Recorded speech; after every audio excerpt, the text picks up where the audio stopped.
pessoal, bem-vindos à segunda aula do módulo de Bancos e Acesso aos Serviços Financeiros do curso de especialização em Educação Financeira da UFPB.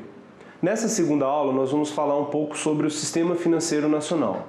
Esse sistema ele é dividido em outros dois subsistemas chamados subsistema normativo e o subsistema operativo. Nessa aula vocês vão encontrar o material tanto lá no segundo capítulo do livro do Juliano Pinheiro, tanto também como no livro do Assaf Neto. Esse sistema, basicamente, ele constitui uma série de instrumentos, ferramentas normativas para que os mercados financeiros no Brasil eles sejam organizados. Basicamente, alguns marcos eles são importantes em relação à construção desse sistema, entre eles informações como, por exemplo, o órgão normativo máximo, que é o Conselho Monetário Nacional. Nós temos também de suma importância a Lei de Reforma Bancária de 1964, a Lei do Mercado de Capitais de 1965, assim como também a criação dos bancos múltiplos em 1988 e, por exemplo, também a implantação do Plano Real em 1994. Entre outros desses marcos importantes, nós temos também os programas PROER e PROES, que buscaram reestruturar esse sistema ainda na década de 90. Mais tarde nós tivemos a implantação do regime de metas para a inflação, que ocorreu em junho de 1999, seguida também pela reforma do sistema de pagamentos brasileiro, que foi ali no início dos anos 2000, assim como importantes marcos que ajudaram muito o desenvolvimento dos mercados financeiros, como, por exemplo, a chamada Nova Lei de Falências, que é de 2005, a criação, posteriormente, da Estratégia de Educação Financeira e do Conselho Nacional de Educação Financeira no Brasil, que foi em 2009, e, mais recentemente, a criação do Ministério da Economia, unificando o que era antes o Ministério da Fazenda e o Ministério do Planejamento, Orçamento e Gestão. E também nós tivemos aí a implantação do chamado cadastro positivo, que também é bastante importante e vai nos ajudar muito a desenvolver o acesso, sobretudo, aos serviços financeiros aqui no Brasil. Bem, falando um pouco sobre o sistema normativo, a gente basicamente, como eu mencionei, ele é o responsável então pelo estabelecimento das regras do funcionamento desses mercados financeiros, e ele vai ser subdividido em alguns órgãos importantes, como eu também mencionava, o Conselho Monetário Nacional, que é o órgão máximo do Sistema Financeiro Nacional no Brasil, que também é composto por algumas comissões consultivas para temas específicos sobre o funcionamento desse sistema. Também nós temos entre os entes normativos o Banco Central do Brasil, assim como a Comissão de Valores Mobiliários, que vai cuidar então da parte do chamado mercado de capitais, juntamente com as chamadas instituições especiais, como por exemplo o Banco do Brasil, o Banco Nacional de Desenvolvimento Econômico e Social, também no caso a SUSEP, que é a instituição que vai cuidar também da parte de seguros. E além dela, uma outra instituição que cuida do que seria então os planos de previdência complementar privados, que é a Previc. Então, bem, o Conselho Monetário Nacional, hoje, na atual estrutura do Ministério da Economia, ele é composto pelo ministro, então, da pasta, ele é composto também pelo presidente do Banco Central do Brasil, o Roberto Campos Neto, não é? Também pelo secretário especial de Fazenda do Ministério da Economia. Então, esses três entes vão tomar decisões importantes com relação ao funcionamento do sistema financeiro aqui no Brasil. Entre alguns temas que entram nas chamadas comissões consultivas, que são aqueles temas específicos sobre o funcionamento desse sistema, a gente vai ter, no caso, os chamados assuntos bancários, que vai ficar sob o escopo do Banco Central. Nós temos o mercado de capitais e os mercados futuros também, sendo importante aí na composição dessas chamadas comissões consultivas. Nós temos também o chamado crédito rural, entre temas relacionados também à condução da política monetária. Eu chamava atenção para a implantação do regime de metas para a inflação no Brasil, que foi um marco importante para a gente hoje alcançar uma situação de inflação controlada e juros baixos, né, o juros real baixo, né? Assim como também temas relacionados ao mercado cambial. A gente sabe que, a partir da implantação do regime de metas, que o nosso regime cambial é considerado um regime livre, não é? Então, todos os dias, agentes econômicos vão negociar moedas estrangeiras nos mercados aqui no Brasil, e o preço que vigora no mercado exatamente depende, então, da frequência, né, dessas operações.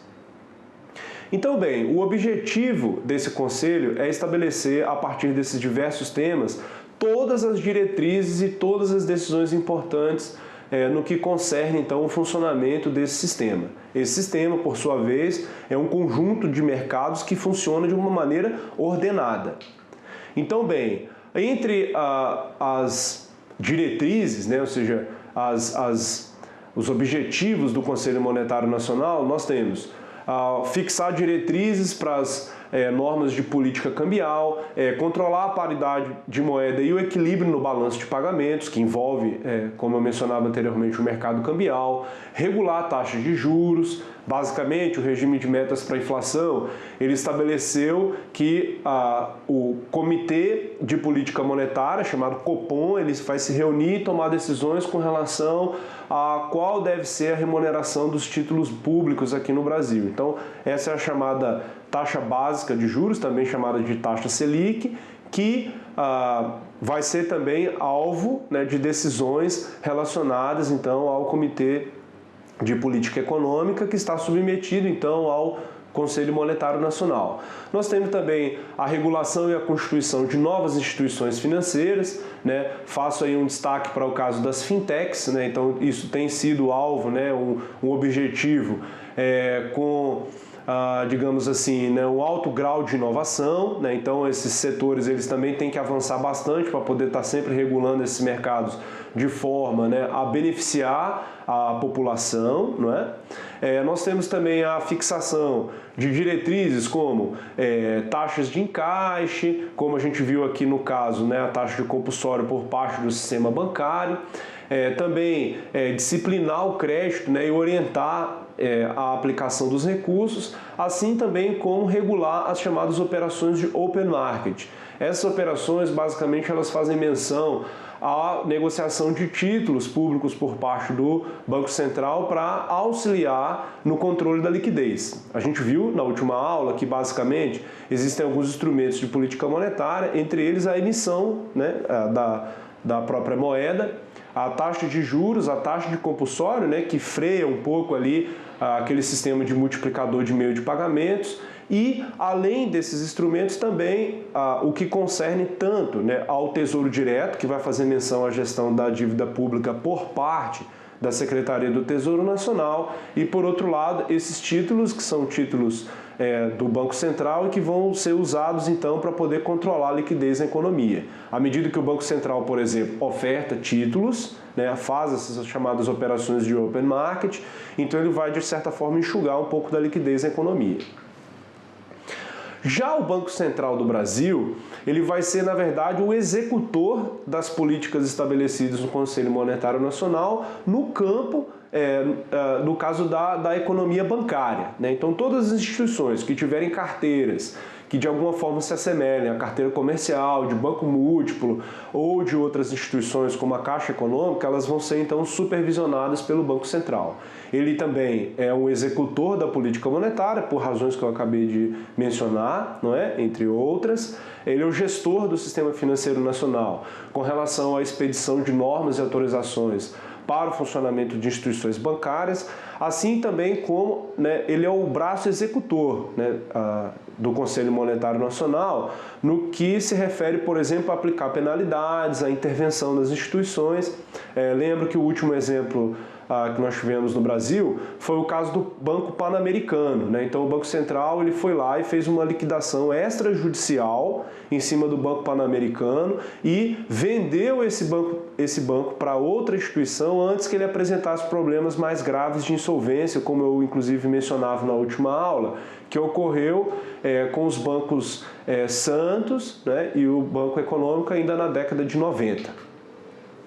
Mais especificamente, né, vocês vão ver aí que o Banco Central ele tem essa capacidade de emitir moeda, como nós já discutimos, e controlar a liquidez na economia.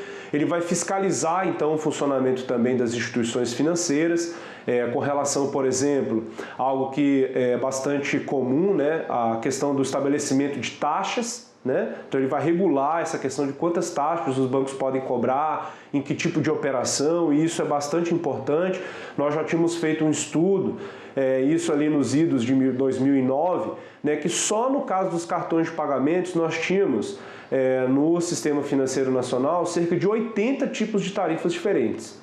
Então, a partir do marco legal que nós tivemos ali em 2010, né, essas tarifas elas foram reduzidas para até 10 tarifas diferentes, né? Então, tudo isso fica a cargo, como eu falei anteriormente, de comissões específicas lá, que vão ser as chamadas comissões consultivas, que vão então ajudar a tomar decisões, fazer estudos em cima desses temas. Também eles vão controlar, né, as chamadas operações de redesconto. O que são as operações de redesconto? Elas são aquelas operações quando basicamente um banqueiro toma dinheiro emprestado com outro banqueiro. Então essa taxa, que também obviamente é uma taxa muito baixa, né, vai ser então o que seria, né, o início aí da formação das taxas de juros no Brasil.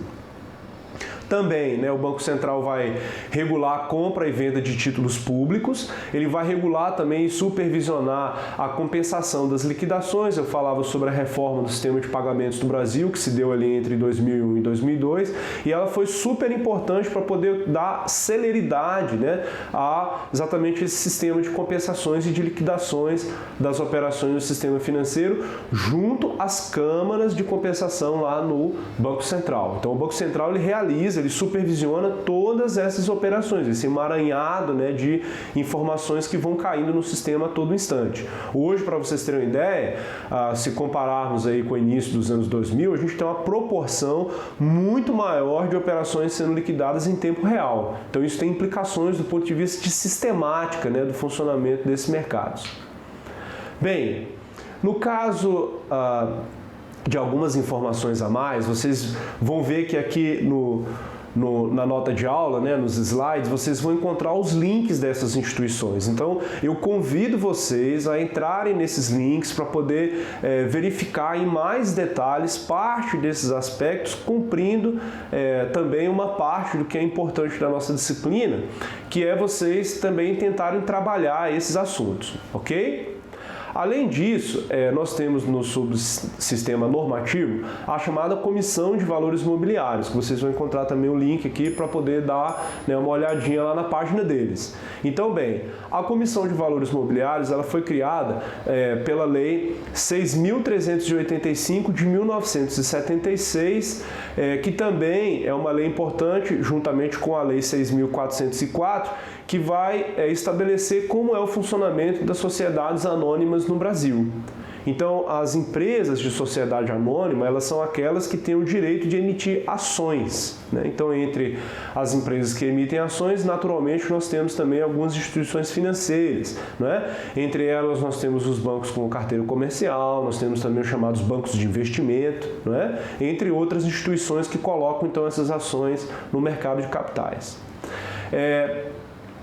Essas instituições elas vão lidar basicamente com um conjunto, né, de participantes, de agentes econômicos, já que ela vai supervisionar o funcionamento desse mercado, né, chamado mercado de capitais, que é o mercado de crédito de longuíssimo prazo, porque lá a gente vai ter tanto, né, ativos como o caso das ações, que são parcelas, né, do capital social dessas grandes empresas, como também nós vamos ter a negociação de debêntures e também de títulos derivativos, né, que são aqueles títulos relacionados aos mercados futuros, como as opções, como swaps, como também o caso das chamadas commodities, não é? Então, a CVM ela vai lidar basicamente com as instituições financeiras que estão lá no subsistema operativo, né, relacionadas ao mercado de capitais, né, o mercado também chamado mercado mobiliário, tá?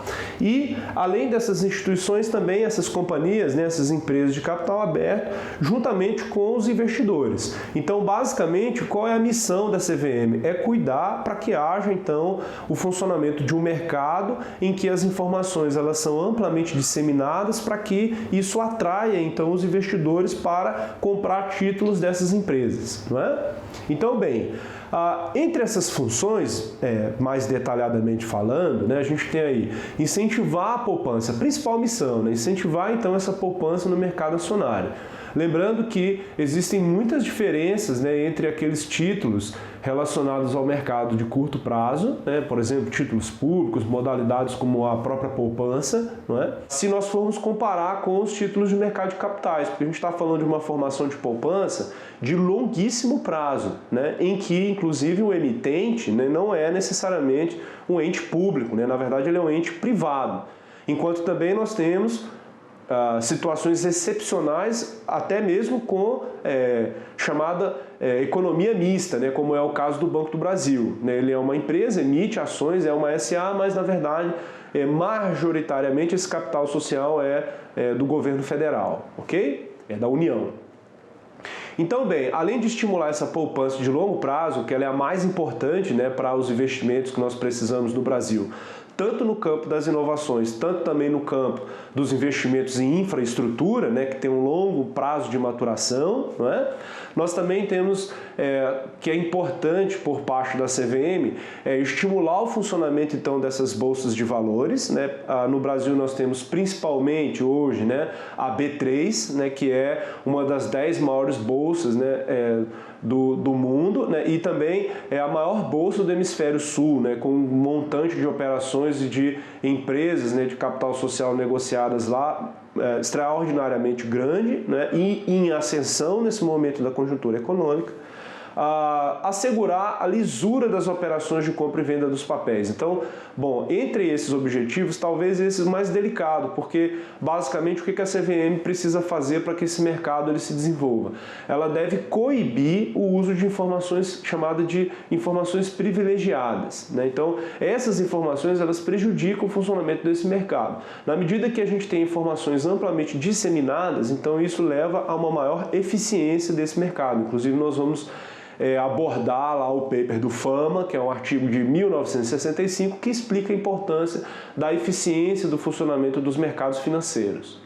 Além disso, a gente tem também a promoção e a expansão dos negócios, né, nesse mercado, porque não envolve apenas, né, as ações, mas debêntures, as chamadas de equities também, né, as operações chamadas de operações de balcão e as operações de mercado fechado, que é quando você consegue reunir algum grupo de investidores interessados em um determinado setor da economia brasileira. Também promoveu, né, como eu mencionava anteriormente, o afastamento, né, das posições no mercado que utilizam de alguma forma as informações privilegiadas, como o caso dos insiders, né, que são as pessoas exatamente que têm informação privilegiada e vão para o mercado negociar com essas informações.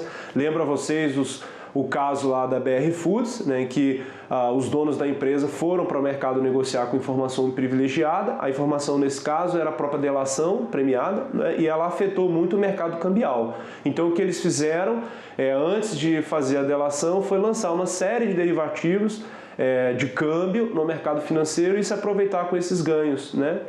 E aí, bem, nesse caso a CVM, né, puniu, no caso, os corretores que estiverem envolvidos nesse episódio e tentou reverter essas posições no mercado e aplicou penalidades, né, também em relação aos donos dessa empresa. Então, isso é muito prejudicial ao funcionamento do mercado.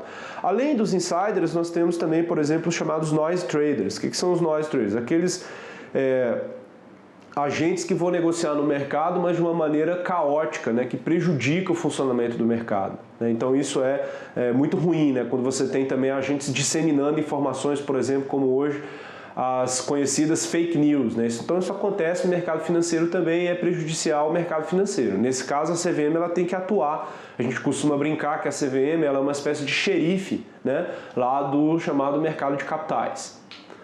Então, bem, além da CVM, nós temos também o caso da SUSEP. A SUSEP nada mais é que a Superintendência de Seguros Privados, que vai cuidar então do funcionamento desses mercados, e ela é basicamente dirigida pelo Decreto-Lei número 73 de 1966. Esses aspectos legais, pessoal, eles são importantes porque, eventualmente, vocês podem se deparar com a necessidade de investigar essas leis para poder, então, fazer juízo, né, no caso, uma avaliação, né, que seja uma avaliação do ponto de vista legal sobre o funcionamento desses mercados. Naturalmente, né, o nosso enfoque aqui não é um enfoque legal, mas eu estou deixando essas informações porque eu julgo que são importantes. Então, bom, a SUSEP vai ser a responsável por fiscalizar esse mercado de seguros. Lembrando que o mercado de seguros no Brasil, ele envolve uma série de entes, uma série de empresas. Basicamente, as empresas, né, as instituições dos mercados financeiros, elas se organizam como conglomerados, né, como holdings. Então é muito comum a gente perceber que existem empresas que vão ter também esse braço, né, que atua no mercado de seguros, e então a SUSEP, não, o Banco Central, vai atuar, né, regulando então o funcionamento dessas empresas. Basicamente ela é uma autarquia, né, que executa as ações do Conselho Nacional de Seguros Privados, que o presidente então é o próprio ministro da Economia, né, o Paulo Guedes. Tá? O seu objetivo, então, é o quê? É fazer com que esse mercado se desenvolva, né? Porque a gente tem uma série de, digamos, necessidades, né, de colateralização das atividades econômicas do Brasil que vão muito para além daquele primeiro contato que às vezes a gente tem com o mercado de seguros, que por exemplo, no mercado de automóveis ou no mercado também de habitação, né? Então, bem, quais são especificamente as atribuições da SUSEP? Zelar pela liquidez e solvência das instituições. Então vocês podem perceber que isso é comum em relação a qualquer entidade de supervisão. Ela tem que cuidar para que essas instituições elas sejam então saudáveis, né? Por quê? Porque a gente vai ver que entre os problemas e as falhas do funcionamento dos mercados financeiros está exatamente a questão do contágio, né, desse processo de insolvência, que foi exatamente, a gente vai discutir isso mais na frente, aquele problema lá da crise de 2008, chamada crise subprime lá nos Estados Unidos, né? Isso por quê? Porque algumas instituições passaram a ser insolventes e elas acabaram arrastando o mercado todo com elas. Por quê? Porque as instituições financeiras elas têm operações multilaterais umas com as outras, né? Então, quando acontece um episódio como esse, isso vai tendo um efeito em cascata, né? Um efeito em dominó na economia. Então, bem, fiscalizar também a constituição, organização, funcionamento, né, dessas sociedades seguradoras, assim como a promoção da estabilidade, né, do funcionamento desses mercados, jurisdição, acompanhamento dessas instituições, né? Então, digamos, né, o mercado de seguros é um mercado bastante importante, por quê? Porque lá também vão ter algumas regras, né, de funcionamento com relação aos prêmios, ao sinistro, em relação a cláusulas, né, com relação a aspectos relacionados aí a esse mercado, né? Esse mercado ele está muito sujeito, a gente vai ver um pouquinho mais à frente sobre isso, ao problema de risco moral, que é quando as pessoas, esses agentes, eles fecham contratos, mas eles mudam a sua conduta ao longo do contrato. Então isso também é bastante prejudicial para o funcionamento dos mercados financeiros, em especial, como eu dizia, o mercado de seguros. Bom, além do caso da SUSEP, nós temos a Previc, né, que vai então cuidar, na verdade, do sistema de previdência complementar, né? Então as pessoas elas vão procurar esses tipos de produtos, né, no mercado financeiro, pensando exatamente nessa fase da aposentadoria, e a Previc é quem vai normatizar essas instituições. Também da mesma forma, né, o objetivo dela vai ser o quê? Fiscalizar, supervisionar, acompanhar a criação de novas entidades, né, novas instituições financeiras nesse setor e estabelecer regras, né, para essa questão do sistema de previdência. Então também é bastante importante, né, entre as suas funções, a gente destacar, né, a questão de autorização, né, funcionamento, fiscalização, né, de entidades fechadas de previdência complementar, né, harmonizar o funcionamento dessas entidades junto ao público, né, lembrando que essas instituições elas oferecem produtos, né, que são produtos de longo prazo, né, oportunidades de investimento de longo prazo, é diferente dos mercados de curto prazo que a gente vem falando aqui ao longo do nosso curso, assim como também enviar, né, relatórios, por exemplo, para os seus entes, né, superiores, como eu mencionava anteriormente, o Conselho Monetário Nacional, o Ministério da Economia, entre outras instituições importantes do governo federal. Então aqui nós temos essas instituições, né, que basicamente a partir de 2009 passaram então a compor o chamado CONEF, que é o Comitê Nacional de Educação Financeira, e lá vão ser tomadas todas as decisões importantes com relação à Estratégia Nacional de Educação Financeira, que nós conhecemos, né, que é a ENEF. Então, eu acho que é importante a gente, né, ter isso como um marco, né, digamos, no desenvolvimento do sistema financeiro nacional no Brasil. Por quê? Porque não basta apenas, né, ou seja, o subsistema normativo, ele regular, né, para e passo as instituições financeiras. A gente precisa ter também mecanismos de incentivos para que as pessoas elas saibam utilizar corretamente, né, os serviços financeiros. Então, esse chamado comportamento autodisciplinador, né, ou seja, aquele que ele leva à autodisciplina, ele deve ser, então, obviamente, né, procurado, né, tanto do ponto de vista das instituições financeiras, quanto também do ponto de vista do acesso aos usuários. Bom, passando agora para o chamado subsistema operativo, nós vamos falar de algumas instituições que fazem parte daquelas que têm contato direto com o público, não é? Esse subsistema operativo ele é composto então por instituições bancárias, não bancárias, cooperativas e outras instituições que vão atuar nesse mercado. Entre elas, como eu mencionava, a Bolsa de Valores, né, no caso aqui no Brasil a B3, né, que é a chamada Bolsa Brasil e Balcão, né, assim como também outras instituições, né, que fazem parte do chamado Sistema Brasileiro de Poupança e Empréstimos, assim como inclusive também instituições auxiliares, né, e as instituições não financeiras, tá? Então, bem, uma das mais importantes aí do subsistema operativo são exatamente os bancos comerciais, né? Os bancos comerciais são aqueles que, de alguma forma, né, eles promovem, né, o acesso aos serviços financeiros para a população, né, e também, entre outros fatores, eles têm algumas características, e a gente vai ver aqui em maiores detalhes. Por quê? Porque os bancos com carteira comercial, eles são muito importantes para o funcionamento do sistema financeiro nacional, não é? Então nós temos, além dos bancos comerciais, a gente vai ver posteriormente também a Caixa Econômica nesse mesmo formato, né, formato semelhante, e elas vão executar então essas operações de crédito de curto prazo, né, curto e médio prazo. Elas possuem, né, os bancos, né, possuem uma alta tendência à concentração, né? Lembro a vocês que do final da década de 90 para cá, né, nós tivemos uma diminuição considerável do nível de bancos comerciais do Brasil. Então, ou seja, isso, como eu mencionava anteriormente, né, isso é uma tendência forte à concentração, né, e também a fusões, né, que é muito comum nesse mercado. A última que nós tivemos, a mais importante, foi aquela entre o Itaú e o Unibanco, né, nós chamamos de ato de concentração, né, que é exatamente quando, né, uma instituição financeira compra a outra. Nós temos também a provisão de serviços como pagamentos de cheques, cobranças, né, ordens de pagamentos, aluguel de cofre, custódia, né, operações de câmbio. Então tudo isso está na carteira lá do chamado banco comercial.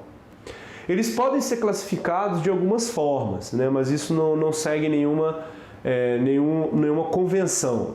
Basicamente, a gente tem os chamados bancos de varejo, que são aqueles que vão atuar junto da população, sobretudo da população das classes D e E, né, que tem uma renda um pouco menor, né? Então, elas basicamente vão para os bancos para poder o quê? Para poder executar operações do cotidiano, pagamentos de conta, né, e operações básicas. Nós temos chamados bancos de negócios, que são mais voltados, né, o próprio nome sugere, né, para as empresas. Nós temos também os chamados private e também os personal banks, que são aquelas instituições financeiras que aí vão cuidar de um público mais seletivo, né, que é aquele público ali que não necessariamente ele precisa de apenas acesso, né, aos serviços financeiros básicos, mas ele está o quê? Ele está interessado exatamente em outras operações que são fornecidas por essas instituições. Por exemplo, como, né, a questão da consultoria para a questão de investimentos, né, orientação sobre o que fazer com relação à gestão financeira, como gerir patrimônio, não é? E, finalmente, nós temos os chamados corporate banks, né? Esses corporate banks, eles fazem menção àqueles que atendem a pessoas jurídicas, né? Então vão ter bancos especializados em atender o quê? Empresas, né? Que vão desde microempresários também aqueles grandes empresários, como eu mencionei anteriormente, que vão atrás do quê? De, entre outros serviços, acesso ao crédito mesmo, né? A um crédito diferenciado, voltado para determinado segmento, né? Que seja em condições mais maleáveis, etc.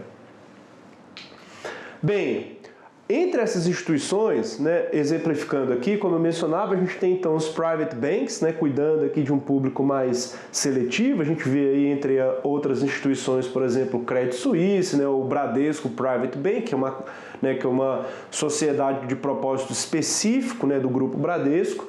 Nós temos também o Banco do Brasil Estilo, o Itaú Personalité. E como vocês estão vendo aqui na base dessa pirâmide, como eu falei aí com o público mais geral, não é?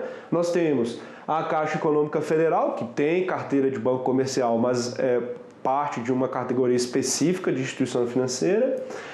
Nós temos o Santander, Banco do Brasil, Bradesco e Itaú. Então a gente percebe o seguinte, né, que nós temos nesse sistema 3 entes privados, né, e um ente que é capital 100% público, que é a Caixa Econômica Federal, e um ente de capital misto, como eu falava, o caso do Banco do Brasil. Então, esses 5 bancos, basicamente, eles congregam o funcionamento, como eu falei anteriormente, desse banco que é mais voltado para a população em geral, né? Então, por isso que a gente diz que no mercado brasileiro a gente tem uma concentração muito grande hoje bancária, em detrimento, por exemplo, de outros países, né? Só para vocês terem uma ideia aqui, como o caso dos Estados Unidos, que tem mais de 5 mil bancos, né? Então, essa competição, né, essa competitividade, seja, né, do sistema bancário ou outro setor da economia, ela é extremamente benéfica para as pessoas, porque ela vai levar, né, a serviços de melhor qualidade a preços mais baratos, obviamente.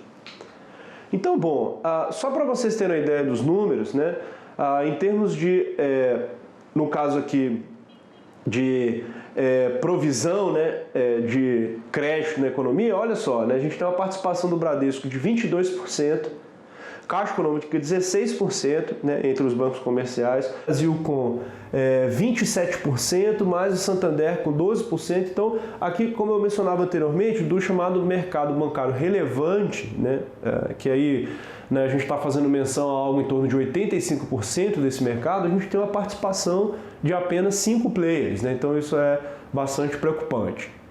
Além disso, né, o que nos preocupa também é a questão do acesso aos serviços financeiros, né? E a gente vai tocar nesse ponto mais à frente na nossa disciplina, porque, digamos, né, a gente tem também um grave problema em relação ao quê? Em relação a como os brasileiros acessam esse serviço, né? Inclusive, esse processo ele está em mudança, né? E aí a questão basicamente, alguns dos serviços, a gente viu aqui, por exemplo, a questão do acesso às ATMs, né, aos caixas eletrônicos, a gente viu que é algo muito dificultoso no Brasil. Particularmente aqui na Paraíba, a gente tem uma série de municípios que não tem um caixa eletrônico. Então, isso paralisa a economia dessas cidades, desses municípios, né, fazendo com que haja um custo de transação para as pessoas se dirigirem até um outro município para poder ter acesso ao item básico, né, que é a questão da moeda, da liquidez, né? Então, olhando do ponto de vista das agências, né, é importante a gente falar um pouco dessa questão da logística dos bancos aqui no Brasil, porque majoritariamente a gente vai ver que algumas instituições elas dominam, né, essa dimensão.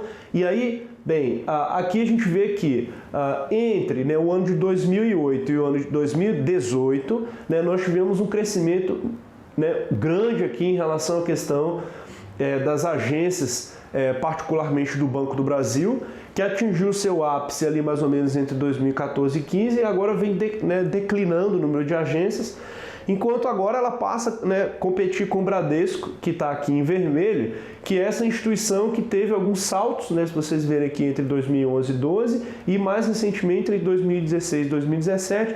Lembra o caso aqui da Paraíba, né, que o governo do estado assinou, né, passou para o Bradesco a folha de pagamento dos servidores públicos estaduais. Então, o que isso significa? Significa que o Bradesco teve que fazer alguns investimentos também em relação ao quê? A agências, pontos de atendimento para os seus clientes. Então, aqui a gente tem, como eu falei anteriormente, nesses dois bancos líderes, né, nessa parte logística, enquanto outras instituições, né, no caso Santander, aqui praticamente estagnado no número de agências, um crescimento, né, um pouco mais significativo aqui da Caixa Econômica Federal entre os anos de 2011 e 2013, mas que estão bem aquém, né, como eu falei anteriormente, do que essa presença, né, dos bancos junto à população do ponto de vista físico, né? Bem, em termos espaciais, né, no Brasil, a gente vê uma predominância muito forte, né? Aqui é o grau de concentração de agências bancárias a cada 100 mil habitantes. Então aqui vocês vão perceber o seguinte, né, que nessas regiões em verde escuro são aquelas cidades que você tem mais de 6 agências a cada 100 mil habitantes. Então, particularmente, a gente vê, né, aqui que, né, a região sul e sudeste, particularmente aqui a região sudeste, né, ela tem uma certa densidade, né, dessas agências, porque lá está naturalmente a maior renda per capita do Brasil, né? São Paulo, só o estado sozinho, ele corresponde com 30% de tudo que a gente produz na economia brasileira, né? Então é lógico que as instituições financeiras elas vão estar mais próximas, né, de quem tem essa renda per capita mais elevada. Ao passo que isso acontece com basicamente quase toda a região sul, ao passo que quando a gente vê a distribuição em relação à região norte e nordeste, a gente não só vê uma densidade muito menor, né, como eu mencionava anteriormente, é o caso aqui da Paraíba, mas também em relação ao quê? Em relação à presença maciça das instituições privadas no sul do país, né? Então isso também prejudica muito ao acesso aos serviços financeiros por parte da população. Por fim, chama atenção aqui em relação aos bancos a questão do número de transações feitas, né, por celular, né? Esses dados aqui são em bilhões de reais, tá? E aí a gente está percebendo o seguinte, né, que o número de atendimentos, né, a movimentação de recursos financeiros em relação às agências físicas, né, ela está praticamente estagnada aqui de 2012 até 2018. Ao passo que a gente percebe que o acesso, né, ao chamado mobile banking, né, o banco lá no smartphone, ele aumentou extraordinariamente, né, passando aqui o atendimento mais ou menos aí quase 4 vezes, né, o valor da movimentação financeira em relação às agências. Então, isso também é muito relevante, porque está mostrando o quê? Que, sobretudo, né, os millennials, né, os mais jovens aí que são nativos tecnologicamente falando, então eles têm muito mais facilidade para a questão do acesso. E se de alguma forma as pessoas estão aderindo a esse acesso, é porque também, de alguma forma, as tecnologias estão tentando acompanhar para que haja, obviamente, um menor risco, né, por exemplo, no acesso a essas modalidades.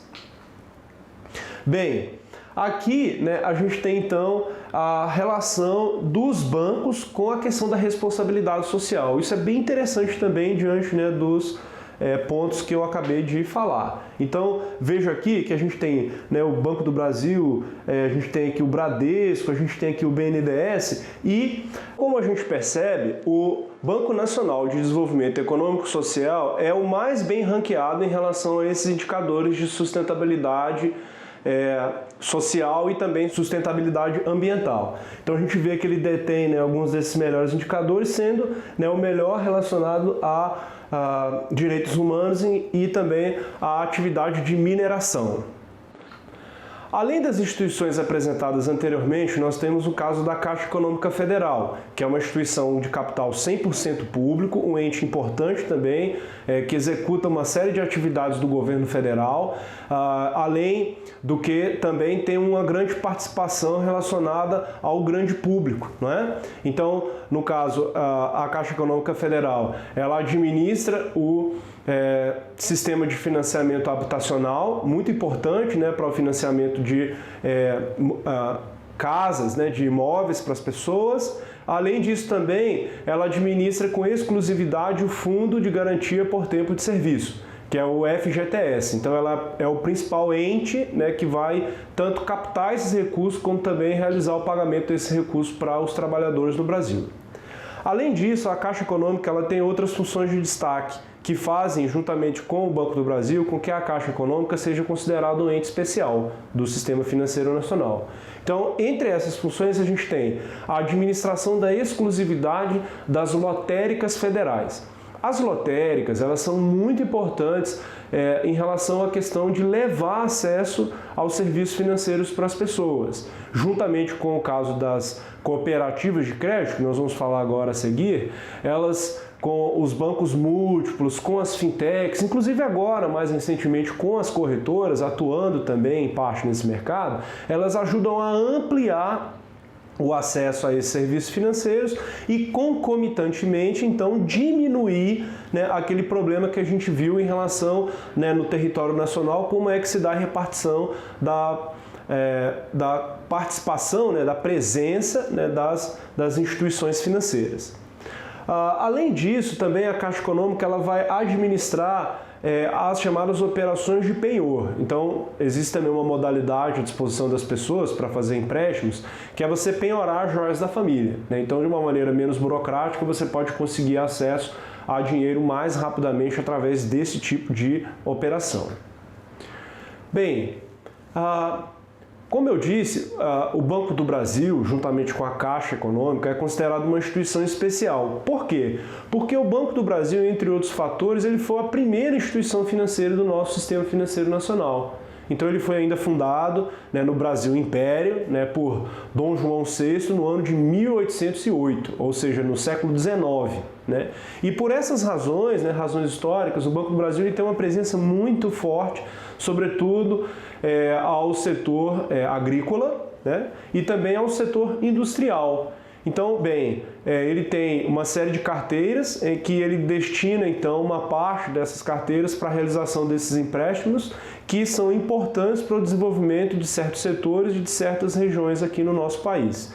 Então, basicamente, a gente vai ver que nesse campo o Banco do Brasil ele vai atuar juntamente com o Banco Nacional de Desenvolvimento Econômico e Social e os demais bancos de desenvolvimento, como o Banco da Amazônia, o Banco do Nordeste do Brasil, assim como também atuar junto com os bancos de investimento, como por exemplo o BTG Pactual, né, o Banco Votorantim, não é? Então, bom, hoje o Banco do Brasil conta, né, com algo aí em torno de uma carteira de 1,5 trilhões de reais, um pouco menos aí do que a metade do PIB brasileiro, né, e é um importante executor também das atividades do governo federal. Porque, por exemplo, se você pensa em relação à questão do pagamento do funcionalismo público, se você pensa no acesso a determinados tipos de serviços, eles são, então, delegados ao Banco do Brasil. Hoje a instituição conta com mais de 15 mil pontos, a gente viu, né, que a gente teve um ápice ali, né, da presença do banco, mas agora ele foi remodelado, não é? E, bem, além das carteiras, né, como eu mencionava, de banco comercial, que faz com que, né, o Banco do Brasil participe aí desse certame competitivo que a gente viu aqui dos bancos comerciais, também ele vai atuar com uma carteira de banco de investimento e desenvolvimento, exatamente provendo crédito nas modalidades, né, industrial, comercial e junto também ao setor agrícola. Bom, agora, ainda investigando as instituições chamadas de financeiras bancárias, a gente vai falar um pouco das cooperativas de crédito.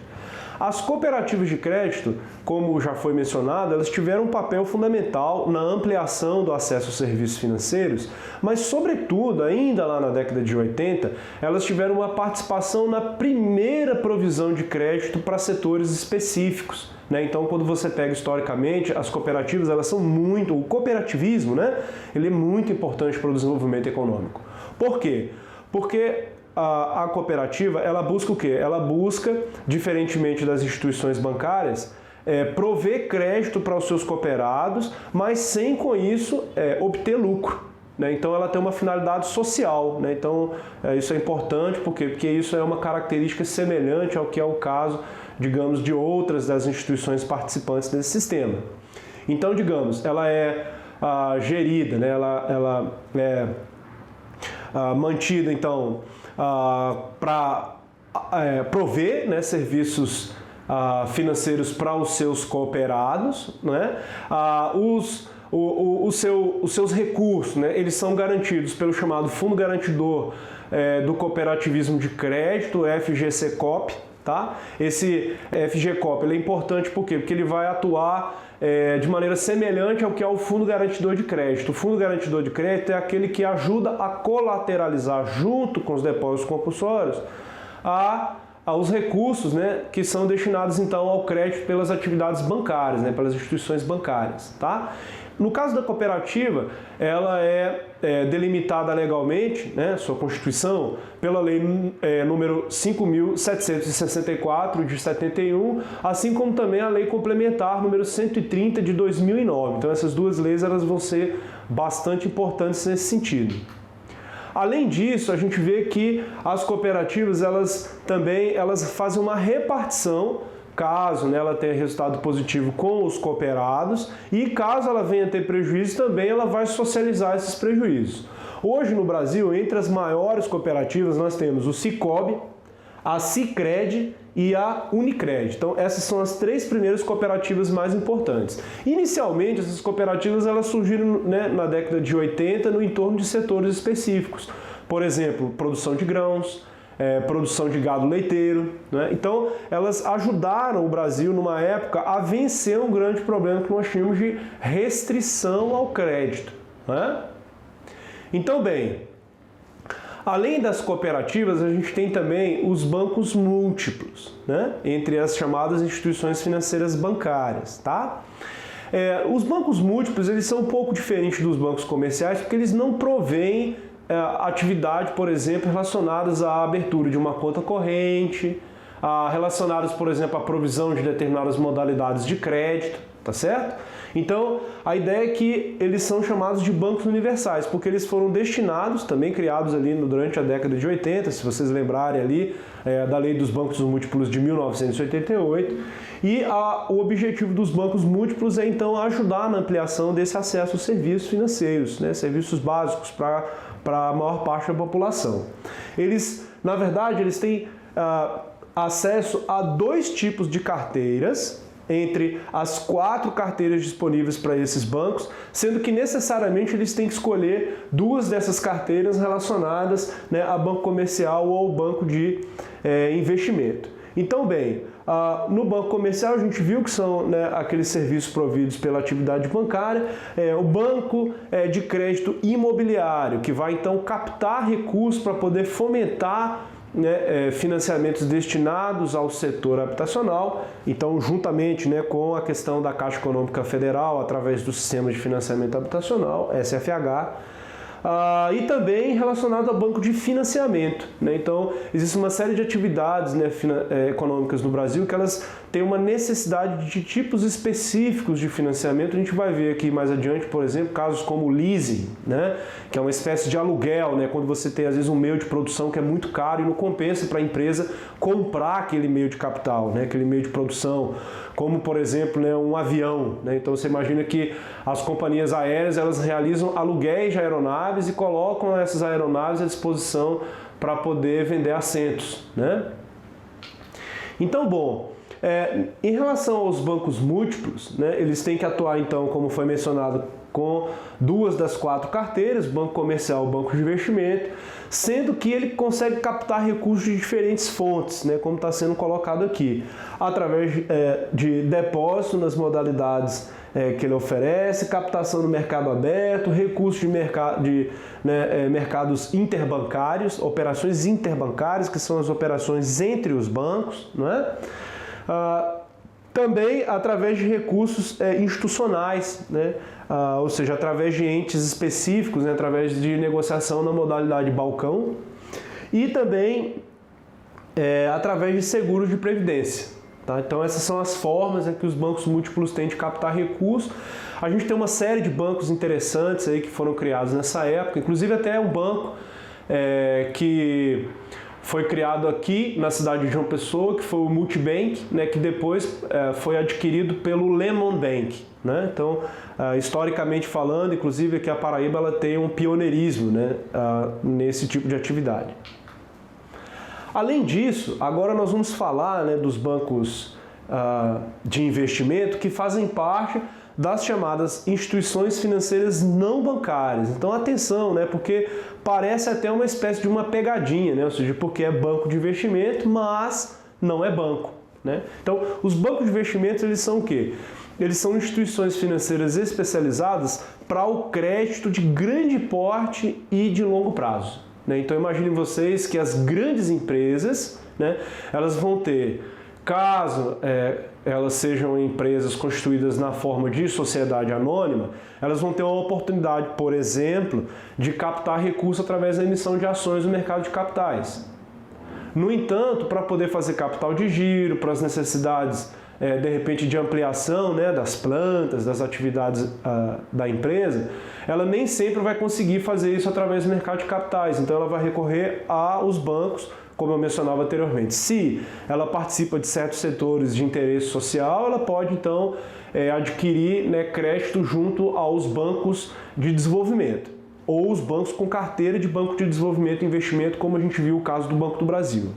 No entanto, se tratarem de outras empresas que não essas que nós delimitamos agora, então quer dizer o quê? Que elas vão ter que recorrer a bancos, né, que tenham então uma capacidade mais expressiva de capitalização, não é? Para poder estar realizando empréstimos lá na ordem de mais de 30 anos de financiamento. Né? Então imagine que setores específicos da economia venham a destacar novamente a questão da inovação, né, dos investimentos de infraestrutura. O prazo de maturação para esses investimentos é muito elevado, então ele está fora das possibilidades da especialidade dos bancos com carteira comercial. Então, né, as empresas elas vão procurar quem? Né, elas vão procurar, como eu mencionei anteriormente, esses bancos de investimento, que, se a gente for inclusive falar um pouco mais sobre a questão dos bancos com carteira comercial, são aquelas modalidades que a gente viu, né? Os business banks, private banks, personal banks, são aqueles bancos que vão ofertar exatamente recursos, inclusive para esses empresários que têm interesse, né, em ampliar, né, o nível de atividade econômica. Então, bem, entre as principais modalidades de financiamento desse banco vão estar, no caso, o capital de giro e o capital fixo. Né? Eles não possuem contas correntes, também assim como o caso dos bancos múltiplos. Né? Eles captam recursos através de depósitos a prazo, certo? Repasses oficiais, né? Então recursos que podem ir da União, né, para serem executados através dos bancos de investimento. Recursos externos, né, ou seja, de outros países, né, interessados em investir aqui no Brasil. Vendas de cotas de fundo de investimento. Então, imagine vocês que a gente tem um mercado chamado mercado de equities, que negocia partes das empresas, né, para entes fechados, né, em negociações fechadas. E também eles administram, né, no caso, as chamadas abertura de capital público. Eles ajudam, né, nesse sentido, né, ou seja, as chamadas também IPOs. Né? Além disso, eles também têm recursos provenientes da colocação do chamado certificado de depósito bancário, ou popularmente conhecidos como CDBs. Os CDBs eles são modalidades de títulos, né, de investimentos, que são então formas que os bancos de investimento têm de captar recursos, né, e colocar esses recursos na forma então de empréstimo para terceiros. Eles realizam, além dessas operações ainda, avais, fianças, custódias, administração de carteiras e títulos de valores mobiliários, né? Então também competindo aí com o caso dos private banks, competindo também com o caso das sociedades corretoras que fazem parte lá do mercado de capitais, né? Fazem subscrição e aquisição de títulos e valores mobiliários também nessa mesma linha, né? A emissão de debêntures, reestruturação financeira de empresas, né? Isso é muito importante, então ele presta uma consultoria nesse campo, né? Assim como o caso de fusões e aquisições, tá? Depósitos interfinanceiros, né, entre instituições financeiras, então ele pode também fazer inclusive a avaliação, né, desses, servir como então um colateral para essas instituições, né, avalizando essas operações, bem como também, como eu falei anteriormente, né, nesse setor a gente tem uma certa concentração. Aqui tem os principais bancos, né, o BTG Pactual, Credit Suisse, Grupo Votorantim, o JP Morgan, né, que é um banco americano, né, que atua aqui também no Brasil. Além dos bancos de investimento, então, nós temos as chamadas sociedades de arrendamento mercantil. Basicamente, elas vão então oferecer, né, as operações de leasing, né? E essas operações de leasing elas são muito importantes para aqueles setores que, como eu falei anteriormente, o risco é muito elevado para você adquirir um determinado meio de produção.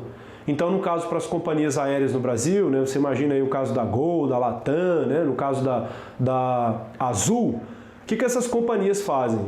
Elas realizam essas operações de leasing com essas empresas para poder então alugar, né, essas aeronaves. E aí nós temos duas principais categorias de leasing, que são o operacional, que é esse similar ao aluguel realizado pelas empresas que fabricam os bens, tá? E também o chamado leasing financeiro, que é esse que no final a companhia ela pode comprar o bem, né, no caso uma aeronave, a um preço residual. Então com isso você consegue o quê? Você consegue repartir os riscos exatamente dessas atividades, porque dá para a gente imaginar que certos setores eles são muito complexos, né? E essa repartição de risco ela pode ou não viabilizar a atividade desse setor. Bom, além das empresas que a gente viu, a gente tem também as chamadas sociedades de crédito, financiamento e investimento, conhecidas também popularmente pelas financeiras, né? As financeiras são aquelas que vão então fornecer ao consumidor certas modalidades de financiamento, como crédito direto ao consumidor, né? Essa modalidade, chamada popularmente de CDC, é aquela, por exemplo, através do crédito consignado, aquela que você vai, digamos, comprar um automóvel, por exemplo, né? Então, são essas modalidades aqui que são as especialidades dessas instituições.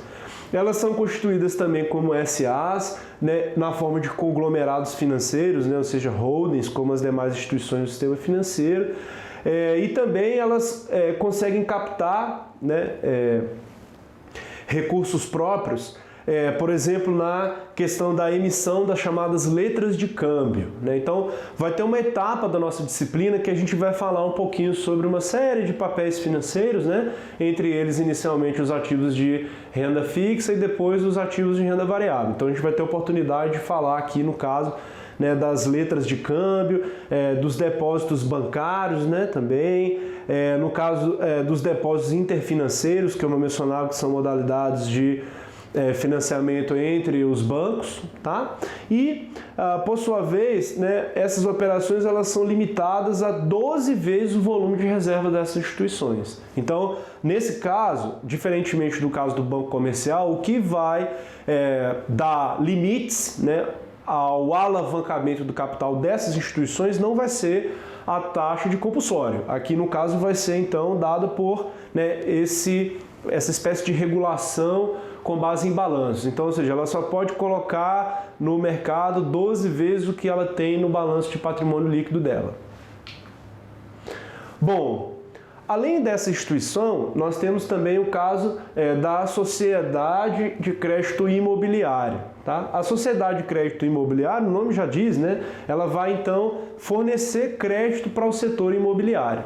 Ela foi criada pela Lei 4.380 de 1964, então, portanto, ela nasce junto também, né, com o marco mais importante no nosso sistema financeiro nacional, que é a Lei 6.404, e junto também com a própria criação do Banco Central, que é de 1965, não é? Então, elas, além de destinar, né, a recursos para as operações imobiliárias, né, então envolvendo compra, venda de imóveis, né, no caso construção, aquisição, lançamento, loteamentos, né, então tudo que for relacionado ao setor de imóveis, né? Então, basicamente, a gente vai ter aí uma outra instituição que vai estar competindo nesse certame ali com a Caixa Econômica Federal, né, que administra, mais uma vez, né, a questão lá do SFH, né? Já, no caso, as sociedades de crédito imobiliário, elas captam recursos na forma de colocação de certos papéis. Notoriamente aqui o caso das letras hipotecárias, né, e também das chamadas letras de câmbio imobiliária, ou LCIs, né? Então, essas modalidades elas são muito populares, né, enquanto investimentos de curto prazo. Então, se você for, por exemplo, né, buscar investimentos de curto prazo e tentar procurar por oportunidades, de repente, um pouquinho mais rentáveis, você vai ver que, né, o certificado de depósito bancário, letras de câmbio, no caso a LCIs, a letra hipotecária, elas podem ser modalidades, né, interessantes em relação a esse prazo mais curto. Bem, além dessas instituições, é importante a gente falar também do chamado SBPE, que é o Sistema Brasileiro de Poupança e Empréstimos, né? Ele é composto basicamente, né, por algumas instituições financeiras, como já foi mencionado. Então, né, a Caixa Econômica Federal, a Sociedade de Crédito Imobiliário, que a gente acabou de ver, as associações de poupança e empréstimos e os bancos múltiplos. Eles, né, vão ser responsáveis, então, por captar recursos e destinar para o setor de financiamento habitacional. Esse setor, vale a pena lembrar, né, que ele é muito importante para o caso do Brasil, porque o Brasil tipicamente é um país intensivo em mão de obra de baixa qualificação. Então, se eu tenho, né, um planejamento econômico, um sistema financeiro apoiando esse segmento, é claro então que eu vou ter a possibilidade de estar gerando, né, postos de trabalho para essas pessoas que estão mais à margem, né, do mercado de trabalho no Brasil. Bom, além, então, das instituições bancárias, das instituições não bancárias, a gente tem também as chamadas instituições auxiliares, né? Que são as bolsas de valores, né? A sociedade corretora de valores mobiliários, a sociedade distribuidora, né, de valores mobiliários e os agentes autônomos de investimentos. No caso das bolsas de valores, a gente vai falar principalmente da B3, porque a B3 é a bolsa mais importante, como eu já falei, do hemisfério sul do planeta, né, uma das maiores bolsas do mundo. A gente, em verdade, no caso, se eu for comparar, né, o Brasil com outras economias emergentes, a nossa B3 ela é significativa, não é? E aí, bem, ela também é composta como uma SA sem fins lucrativos, né? Então, nesse caso, né, ela se iguala, né, nessa questão dos sem fins lucrativos às cooperativas de crédito, como a gente estava falando antes, né, com objetivo social, né, semelhante então à Caixa Econômica Federal, semelhante ao BNDES, né, e vai promover então o livre contato entre os agentes interessados em investir, né, e captar recursos na economia.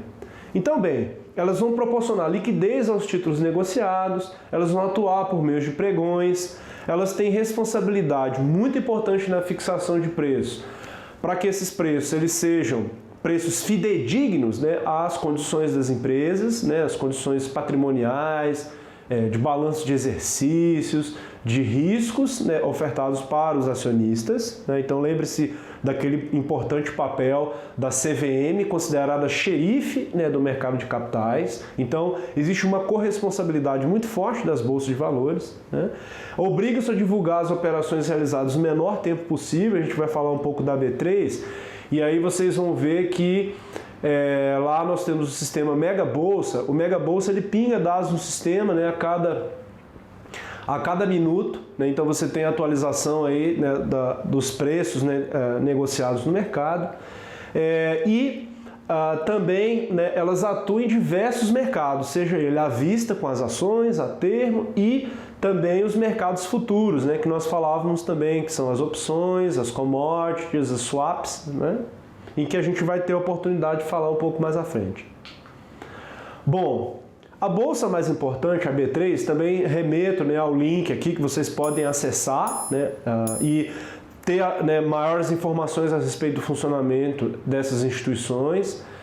Normalmente elas têm sempre um canal de comunicação com o público, com vídeos, material, apostilas, então convido sinceramente vocês a entrarem nesses sites, né, eles são bem importantes, tá? E no caso da B3, ela foi inicialmente composta em 2007 pela Bovespa, né, que foi o período em que a Bovespa iniciou o seu processo de desmutualização, terminado em 2009, quando, no caso, a Bovespa tornou-se uma SA, né, ou seja, a Bovespa Holding, e aí ela se juntou com a Bolsa de Mercadorias e Futuros, a nossa, então, BMF. Hoje, o que a gente tem é a BMF junto com a Bovespa e, mais recentemente, com a aquisição da CETIP. A CETIP é uma câmara de compensação de títulos públicos lá também do Banco Central. Então, quando você juntou isso, né, ou seja, lá na B3, você conseguiu fazer o quê? Facilitar a vida do investidor, porque normalmente, a gente vai ver aqui, é importante diversificar risco. Então, os investidores eles vão buscar ativos de renda variável, mas também eles vão buscar alguns ativos de renda fixa, para que os negócios sejam realizados de uma maneira mais eficiente.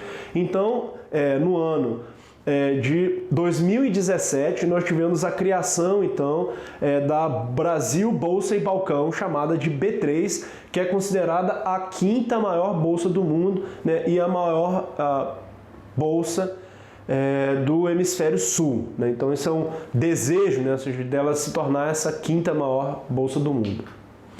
Bem, além da B3, né, então das bolsas de valores, a gente tem também a chamada Sociedade Corretora de Títulos e Valores Mobiliários, que nada mais é que as instituições, né, que vão então cuidar do contato do público com as sociedades anônimas, não é? E aí elas vão promover, então, a participação de lançamento público de ações. O que é um lançamento público de ações que eu mencionava anteriormente, também com a sigla chamada IPO, né? Initial Public Offering, né? O que é isso? As empresas SAs, elas vão passar por períodos que elas vão preparar a oferta de ações relacionadas ao seu capital social. E aí, qual é a ideia? A ideia é que essas sociedades corretoras elas vão ajudar as empresas SAs a colocar esses papéis no mercado, não é? Então elas vão administrar e custodiar carteiras de valores, elas vão organizar e administrar fundos e clubes de investimentos, todos os mecanismos, né, para que aproxime cada vez mais investidores e também empresas que precisam de financiamentos. Elas vão efetuar essa intermediação com compras e vendas de metais preciosos também, né, vão operar junto, né, das bolsas e mercadorias e futuros, como eu mencionava anteriormente, representada pela BMF, né? Então, como eu dizia, né, nós tínhamos então uma bolsa que negociava ações, nós tínhamos uma outra bolsa que negociava mercados futuros e nós tínhamos uma câmara que compensava títulos públicos. Agora ficou tudo na alçada da B3, o que facilita muito, como eu falei anteriormente, a vida dos investidores. Então o objetivo é sempre haver um aprimoramento nessa direção, não é? E além de tudo, essas instituições elas prestam assessoria técnica, né? Então imagine que o caso lá dos private banks, bancos de investimentos e também as sociedades corretoras de títulos e valores mobiliários, né, elas vão então atuar junto a esse mercado, né? Então empresas, por exemplo, como a XP, né? Hoje ela atua competindo nesse setor e atua também, por exemplo, lá no mercado bancário, provendo, né, contas correntes, provendo serviços financeiros para, né, os seus correntistas.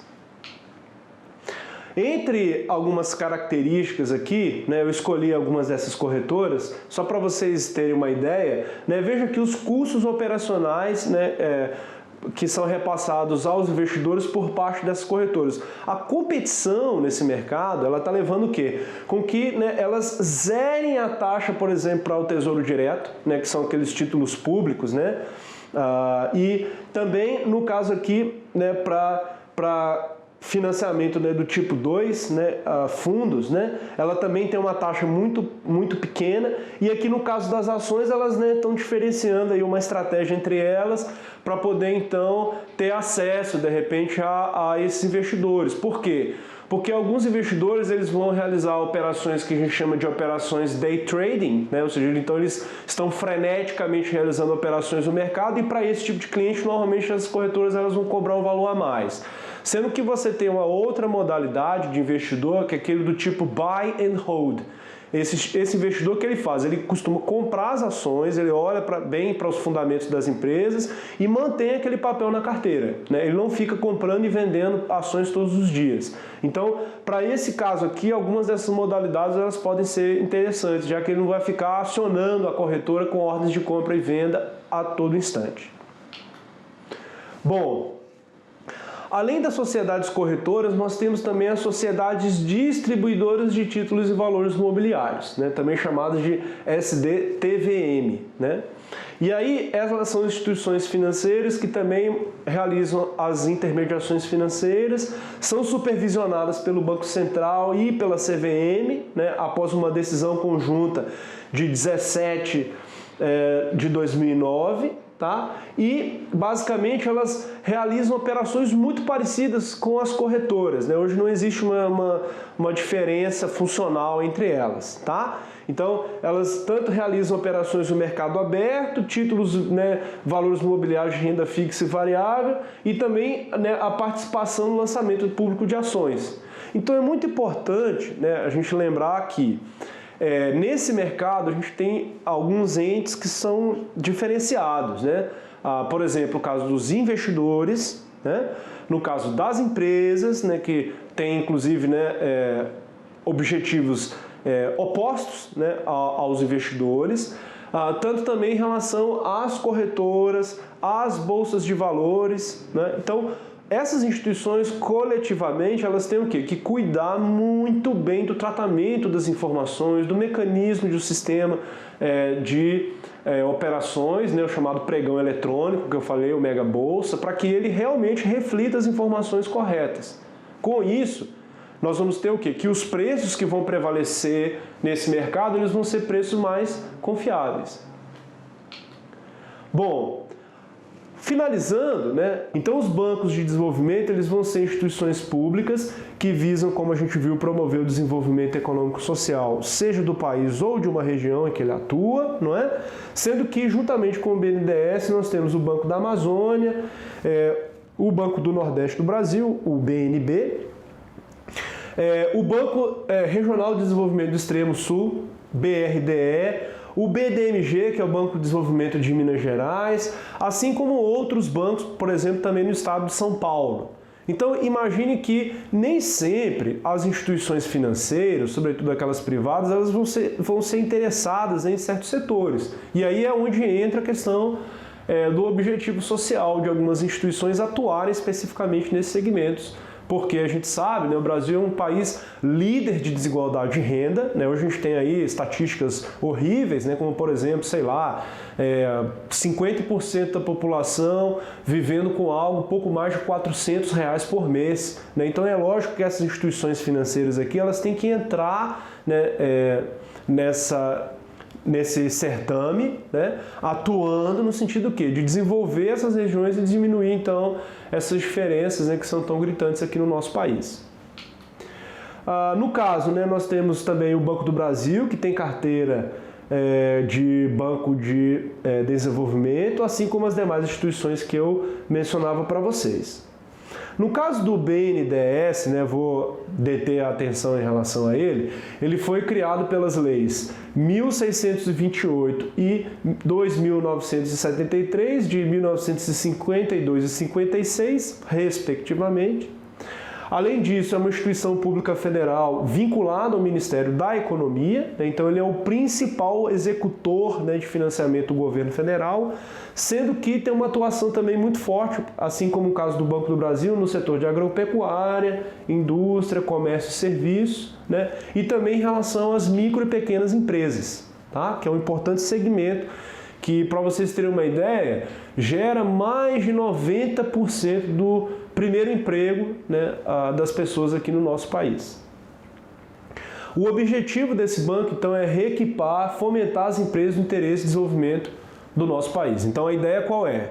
Nós vamos ter alguns motivos importantes para que haja atuação no BNDES. Imagine vocês a tecnologia que é gerada, por exemplo, pela empresa Embraer, né, que produz aeronaves. Então, como aquilo é importante do ponto de vista da geração de externalidades positivas, de inovação, né, de tentar desenvolver tecnologicamente o país, então a gente tem uma justificativa para a atuação desses bancos. Por quê? Porque eles vão ter linhas de financiamento, como eu falei anteriormente, com juro diferenciado, né? E aí, além então de ser o executor do governo federal, ele é executor também do chamado Finame Direto, né, que é um programa de aquisição em máquinas, né, por setores industriais. Lembro, né, que o Brasil vem passando, né, ao longo das últimas décadas, né, das últimas 2 décadas, por um processo de desindustrialização, né? Quer dizer o quê? Que o capital das grandes empresas ele está migrando do setor da indústria para outros setores, notadamente, né, o setor de serviços. Fenômenos como a uberização, convergência tecnológica, enfim, ajudam, né, a gente compreender isso, né, a chamada indústria 4.0, né? E também atua por meio de agentes financeiros, né, por meio do pagamento de uma comissão. Então é possível que outros bancos ofertem financiamentos nessa linha que atua o BNDES, só que eles vão ser apenas intermediadores dessa operação, tá? Além disso, eles também usam agentes, né, como corresponsáveis nas liquidações das dívidas, né, já que a gente está falando de montantes muito elevados, né? E aí a ideia qual é? Que também haja uma repartição de riscos, assim como eu exemplificava a questão lá das operações de leasing.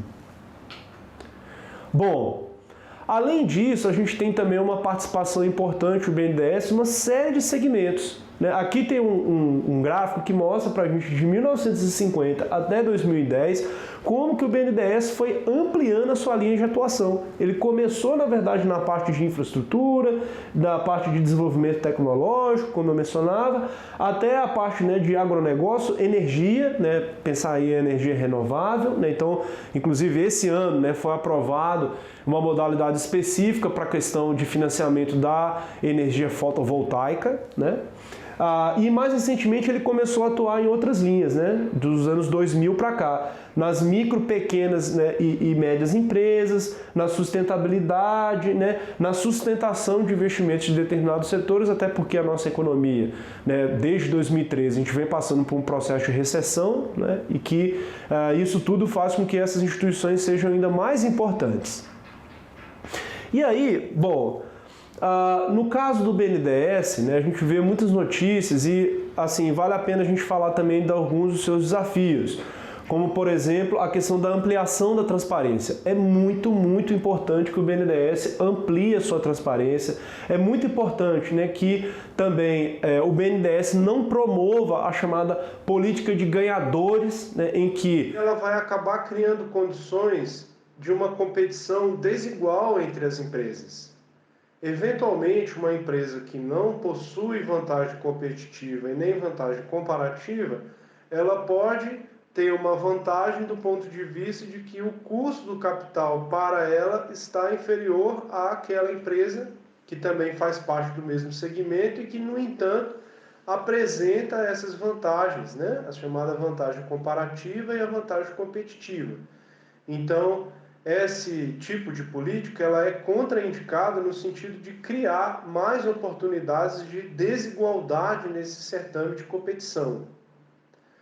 Por outro lado, faz parte também dos desafios do BNDES incentivar as empresas de exportações, porque a gente sabe que, do ponto de vista internacional, quando uma empresa nacional passa a exportar, ela acaba entrando no que a gente chama do learn by doing, ou seja, essa empresa ela vai absorver tecnologia do exterior para poder adequar os seus produtos e, com isso, melhorar a qualidade desses produtos, fortalecendo assim tanto no cenário nacional como no cenário internacional a sua participação. Por outro lado, também é muito importante o fortalecimento do mercado de capitais, ou seja, abrir mais possibilidades para as empresas se capitalizarem no longo prazo. E por fim, também faz parte dos desafios do BNDES promover o aumento da competitividade e o fortalecimento da economia nacional. É isso, pessoal. Então a gente termina a aula de hoje. Na próxima aula nós vamos falar sobre os mercados financeiros, taxa de juros, inflação e os mercados monetários e falar um pouco também sobre os agregados monetários e a relação deles com os investimentos dos ativos financeiros. Um abraço e até a próxima.